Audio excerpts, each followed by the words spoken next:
One morning during breakfast, John and Julie noticed and their neighbor outside their window hanging wet clothes on a line. Julie squinted to see better and said, "What's wrong with those clothes? They aren't really clean." She kept making comments each time and hung up another piece.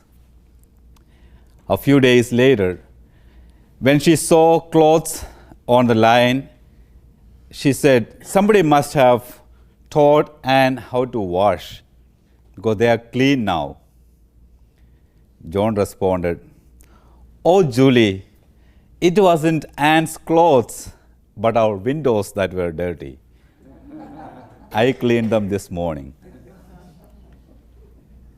Julie's perception had been clouded by the dirty windows. The gospel passage today presents the perceptions of three persons. Simon, who is a self-righteous Pharisee who considered himself a public saint. A nameless woman who is a public sinner. And Jesus, who sees the internal dispositions of each. The setting is Simon's house. He invites Jesus for a lunch. Being a Pharisee, he observes every aspect of the law.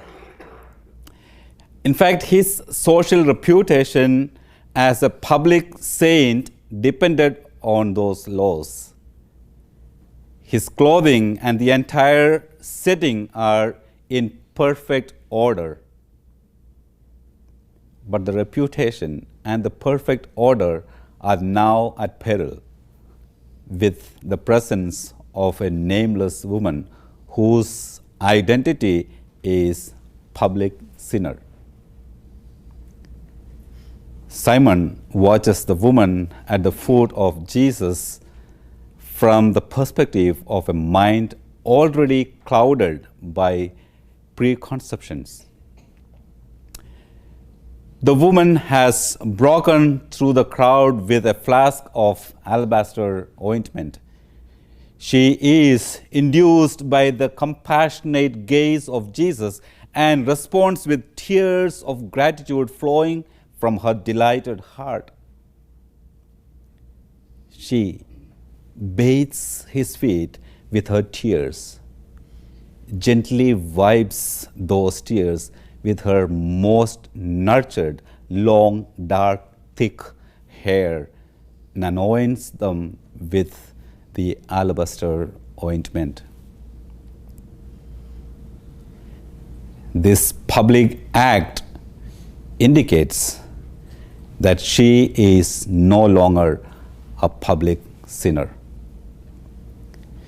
Jesus recognizes the interior disposition of the self-righteous Simon and that of the public sinner. He notices the stiff resistance and judgmental attitude of the public saint and the movement of grace in the public sinner. Jesus, with a clear perception, knows what she is, but focuses on the disposition of her heart. He acknowledges her significant deeds of love poured out on his feet in the form of tears, kisses, and alabaster ointment. How do we see our family members, neighbors, colleagues, and companions? Is our perception clouded by prejudice, narrow-mindedness, jealousy, anger, negativity, unfulfilled desires, and chauvinism?